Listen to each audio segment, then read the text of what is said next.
Welcome back to my movie reviews. I'm your host, Dylan Gable, and here's something a little bit different. Since my goal for 2023 is to review more films that are to come out during that year, and I didn't get to review them all individually, so I thought I would do this thing called QMR, Quick Movie Reviews. And I got four things to review, three movies, and unfortunately, episodes 3 and 4 of Velma. Oh boy. So, let's do this shall we? So first we're going to start with M3gan.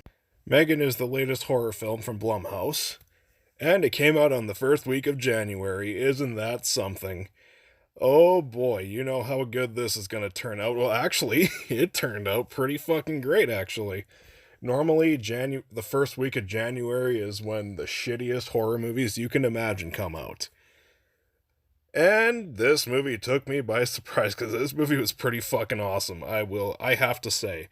It's not as perfect as I thought it would. I have heard because some people really love this movie. I do have one major issue with this movie, and it's just for my own taste, but let's get to the positives, shall we? All right. M3gan is a really good horror satire. We've gotten plenty of those throughout the years, but this is one of the better ones. I love the character of M3gan. I thought she was really cool. She she definitely has a pretty her personality does stand out along with these other horror villains. And the chemistry that she starts off with this little girl character, I thought was great. It was really well done. This movie's surprisingly well written. It takes advantage of the campiness of the concept. Seriously, this movie does not take itself seriously, and it was kind of a breath of fresh air considering how many horror movies these days do take themselves seriously. This one doesn't, and it's a lot of fun. And, you know, and you know, when it comes to the plot, I thought it was really well done. There's surprising amount of depth throughout some of this movie. And I liked all the characters. I thought they were pretty well developed and everything. The cinematography is just fine. And some of the editing is really cool in this movie too. And just overall, this movie was very entertaining. I had a great time with M3gan. My only issue with this movie is its PG-13 rating. Hear me out. So this movie's about this killer AI doll, right? She's killing people. Now, that's not really the main focus of the movie, like the trailers made it look. And, there's a good amount of time in this movie where she's not really killing people at all or anything. But my main issue is, with the PG-13 rating, all of the kills are either off-screen or there's no blood or anything. Now, a lot of people are going to compare this to Child's Play. And, Child's Play is a rated R franchise, so, the latest Child's Play that came out a few years ago, like, that movie was gory as fuck. There was quite a bit of gore. It took advantage of its R rating. I wish this movie would have done the same, honestly.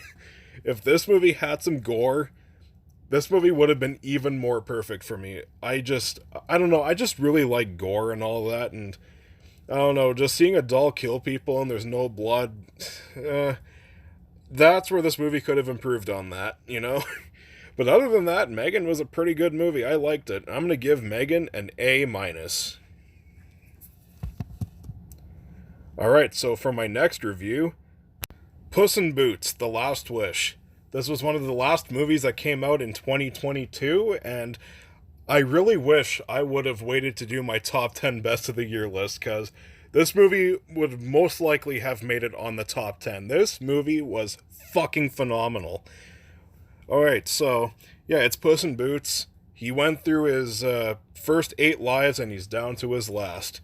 So, he's pretty much just trying to, make his last life count. He just wants to live his life peacefully, but then there's shit that goes on, and, yeah, he's got to go on another adventure. And hopefully to gain back his 8 lives that he lost. Alright, so yeah, Puss in Boots.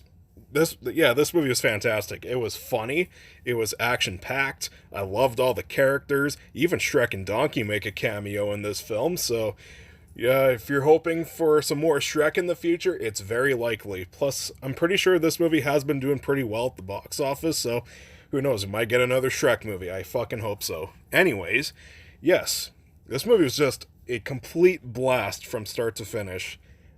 I have nothing bad to say about this film. I love the writing is fucking top notch. The animation is gorgeous, and it's stylish too. Like there's some times where like the animation just looks all sketchy, but it looks really very fucking good and detailed and everything. This movie was just so full of style, and the style works in the movie's favor. It absolutely does.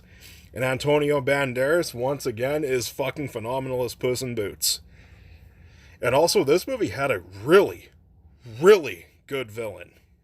I am just gushing about this movie nonstop because this movie was damn near pretty much perfect to me. I loved it. It is the best Shrek. It is the best movie in the Shrek franchise since Shrek 2, and I am absolutely giving Puss in Boots an A plus.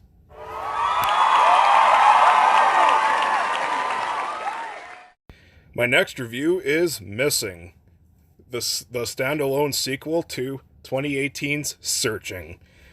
Okay, so this movie had a lot of shoes to fill because Searching was a phenomenal film. It was the best film in this, like this computer screen kind of film.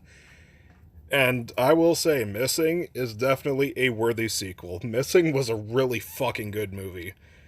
So you know how Searching was about a father trying to locate his missing daughter. Well, now this time it's this girl who's trying to locate her missing mother. Yes.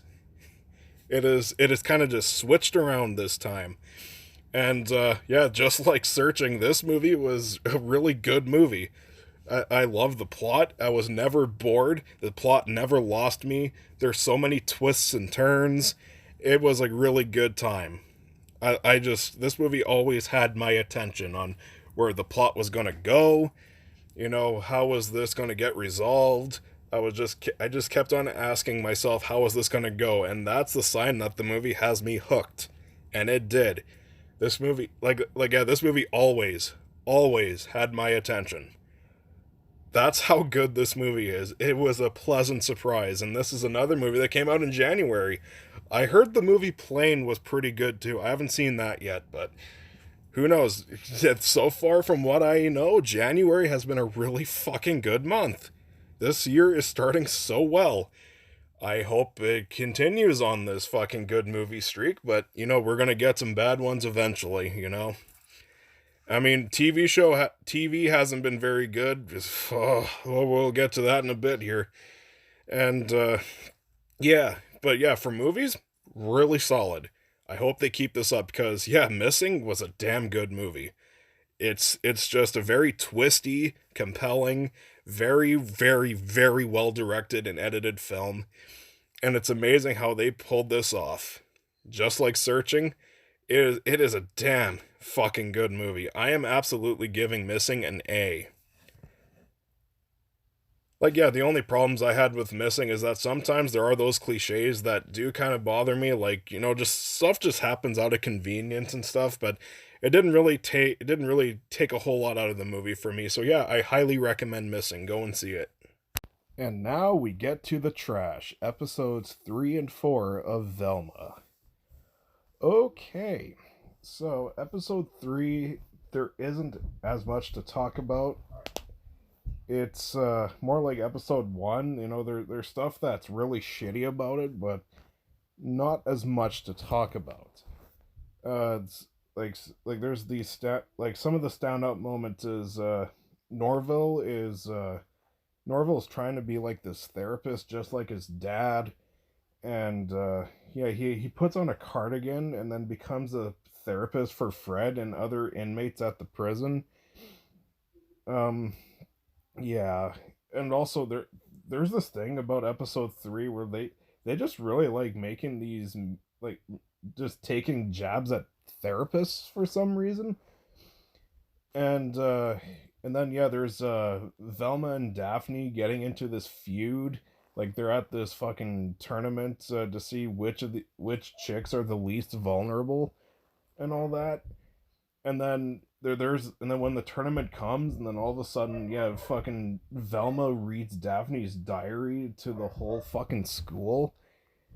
It's I don't know. Velma is one of the most unlikable characters in history with this show, and she's completely unaware of how terrible she is. Like she completely lacks self awareness, which makes her even more unlikable.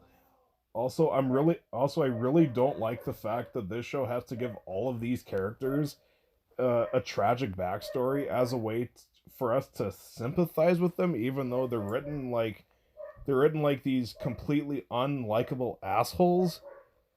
I don't know. This show is fucked. It really is. But yeah, there isn't really that much to talk about with episode 4. It's just a bunch of petty shit and some random shit.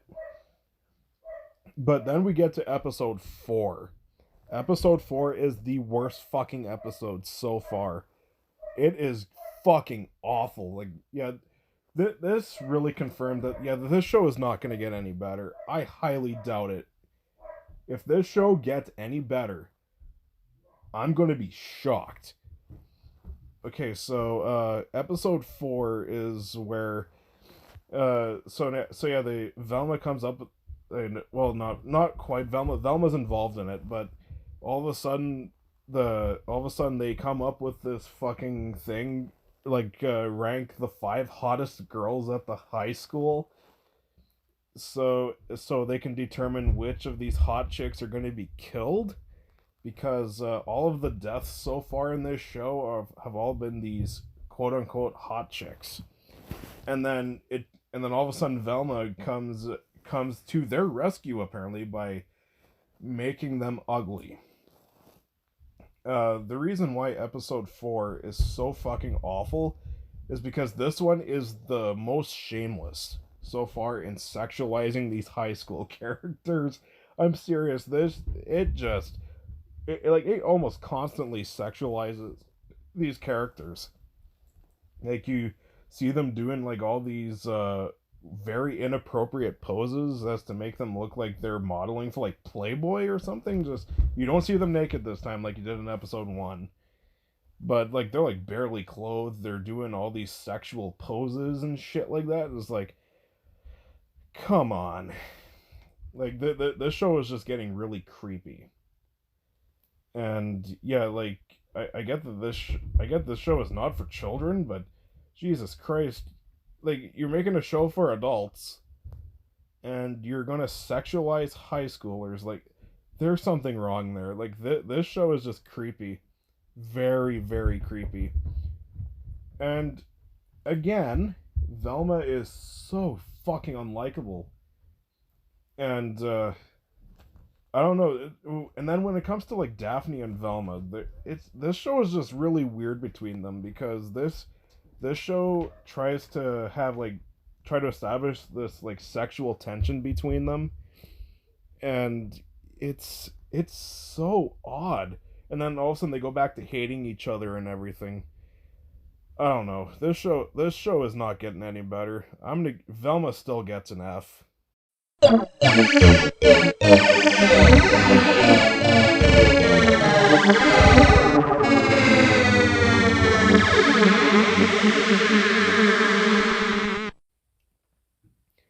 So anyways, I hope you all liked my fucking quick movie reviews plus one TV review. I'll be back with some Adam Sandler reviews coming up. Enjoy.